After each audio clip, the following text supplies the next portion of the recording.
Gas আমি কিছুই করছি না, অবসর ছিলাম, তো তার জন্য ভাবলাম একটা ছোট্ট মুট্টু ব্লগ বানা যায়। হ্যালো,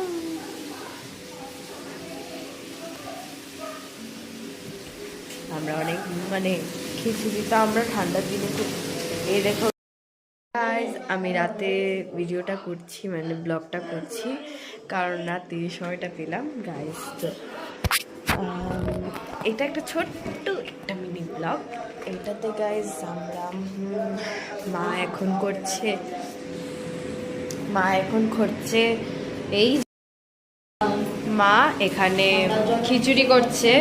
খিচুড়ি হয়েছে, গরম গরম বেগুন ভাজা হয়েছে, খিচুড়ি, তারপর হচ্ছে এটা কি চচ্চড়ি চচ্চড়ি করেছে, তারপর কিছু এইগুলো খিচুড়ি সম্বার